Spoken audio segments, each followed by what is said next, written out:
Palakkad parliament ഇലക്ഷനിൽ ഒരു പക്ക political ഫൈറ്റാണ് സാധാരണ നടക്കാറ്. അത് ഇത്തവണ അത് തന്നെ നടക്കും. അപ്പം അതിനകത്ത് നമ്മൾ കാണേണ്ടത് ഇപ്പോൾ പാലക്കാടിന് വലിയ പ്രാധാന്യം LDFനെ സംബന്ധിച്ചുണ്ട്. കാരണം എന്താ വെച്ച് കഴിഞ്ഞാൽ AKGയും അതുപോലെ തന്നെ EK നായനാരും ഒക്കെ പാർലമെന്റിലേക്ക് പോയിട്ടുള്ള സീറ്റാണ് പാലക്കാട്. പരമ്പരാഗത ഇടതുപക്ഷ മണ്ഡലം എന്നൊക്കെ വിശേഷിപ്പിക്കപ്പെടുന്ന മണ്ഡലമാണ് പാലക്കാട്. ആ പാലക്കാട് അവർക്ക് കഴിഞ്ഞ തവണ കൈമോശം വന്നു.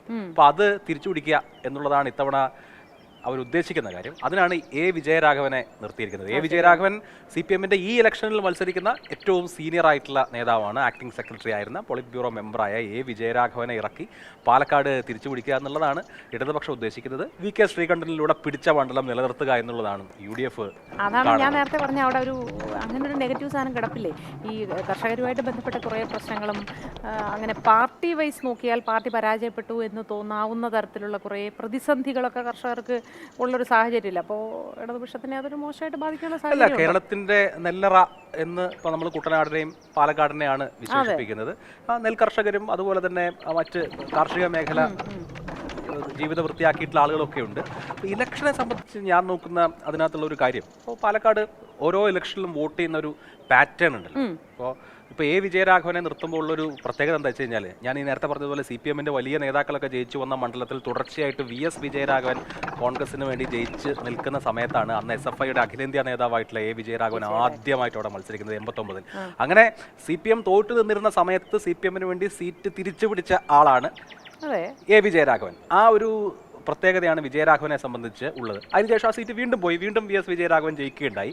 അതിനുശേഷം പിന്നെ തുടർച്ചയായിട്ട് NN കൃഷ്ണദാസ് 4 തവണ ജയിച്ചു. 2009-ൽ മണ്ഡലം രൂപീകൃതമായതിനു ശേഷം MP രാജേഷ് ജയിച്ചു. കഴിഞ്ഞ തവണ വളരെ അപ്രതീക്ഷിതമായിട്ടാണ് MP രാജേഷ് പരാജയപ്പെടുന്നത്. അപ്പോൾ ആ ഒരു പരാജയം കേരളത്തിലെ ഇടതിന്റെ ഉറപ്പുള്ള മണ്ഡലങ്ങളിൽ ഒന്ന് എന്ന് വിശേഷിപ്പിക്കപ്പെടുന്ന പാലക്കാടിനെ തിരിച്ചുപിടിക്കുക എന്നുള്ളതാണ് ഇടതുപക്ഷം കാര്യമായി ശ്രമിക്കുന്ന ഒരു കാര്യം. പിന്നെ അതിനകത്ത് വേറൊരു കാര്യം ശ്രദ്ധിക്കേണ്ടത്, മോത്തി കഴിഞ്ഞ ഇലക്ഷൻ എടുത്തു കഴിഞ്ഞാൽ കേരളത്തിൽ കഴിഞ്ഞ തവണ ഏറ്റവും കുറഞ്ഞ ഭൂരിപക്ഷത്തിന് ജയിച്ച UDF സ്ഥാനാർത്ഥിയാണ് VK ശ്രീകണ്ഠൻ. 10,000-ൽ ചില്ലറ വോട്ടുകൾക്കാണ് കണക്ക്, നമുക്ക് പിന്നെ നോക്കാം. 10,000-ൽ ചില്ലറ വോട്ടുകൾക്കാണ് അവിടെ ജയിക്കുന്നത്. അപ്പോൾ കഴിഞ്ഞ തവണ രാജേഷിനെ സംബന്ധിച്ച് പരമ്പരാഗത CPM കേന്ദ്രങ്ങളിലൊക്കെ കഴിഞ്ഞ തവണ മികച്ച രീതിയിൽ തന്നെ പെർഫോം ചെയ്തു. ഇപ്പോൾ മലമ്പുഴയാവട്ടെ, ഒറ്റപ്പാലം മേഖലകളിലൊക്കെ, കോങ്ങാടൊക്കെ നല്ല രീതിയിൽ രാജേഷിന് വോട്ട് പോൾ ചെയ്യാൻ കഴിഞ്ഞിരുന്നു.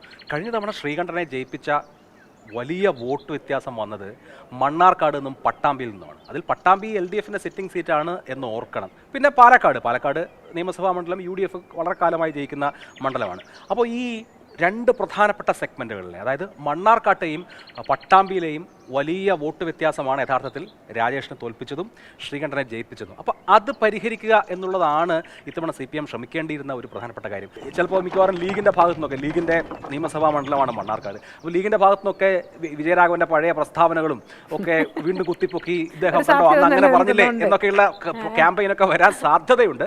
അതുകൊണ്ട് നല്ല സ്ഥാനാർത്ഥിയാണ്, സീനിയർ നേതാവാണ്, മുമ്പ് അവിടെ MP ആയിട്ടുണ്ടെങ്കിലും സ്ട്രാറ്റജിക്കലി എത്രമാത്രം ഗുണകരമാണ് വിജയരാഘവന്റെ സ്ഥാനാർത്ഥിത്വം എന്നുള്ള കാര്യത്തിൽ എനിക്ക് സംശയമുണ്ട്. അവിടെ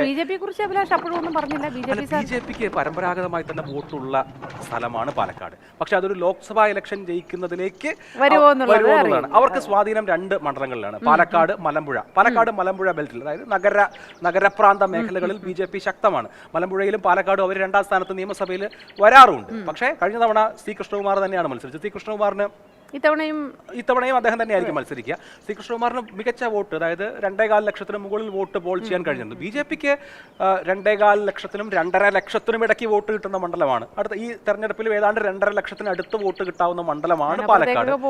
അതിനപ്പുറത്തേക്ക് പോകാൻ സാധ്യത. ഉഷ്ണക്കാറ്റ് എന്നൊക്കെ പറയുന്നത് പോലെ പാലക്കാടൻ തീക്കാറ്റിന്റെ കൂടെ ഈ ഇലക്ഷന്റെ ഒരു തീക്കാറ്റായിരിക്കും ഉണ്ടാവുക പാലക്കാട്. ഈ തീക്കാറ്റ് എന്ന വേർഡ് പണ്ടൊരിക്കൽ VS അച്യുതാനന്ദൻ ഉപയോഗിച്ചിട്ടുണ്ട്. CPMന്റെ 98-ലെ സമ്മേളനത്തിൽ വലിയ തോതിൽ വെട്ടിനിരത്തൽ നടന്നു. VS അച്യുതാനന്ദൻ എതിർപക്ഷത്തെ വെട്ടിനിരത്തി. അതിനുശേഷം VS പ്രതികരിച്ചത് പാലക്കാടൻ തീക്കാറ്റിൽ വിഭാഗീയത കരിഞ്ഞു വീണു എന്നാണ്. എന്തായാലും ഈ പാലക്കാടൻ തീക്കാറ്റിൽ ആര് കരിഞ്ഞു വീണു എന്നുള്ളത് കാത്തിരുന്ന് കാണാം.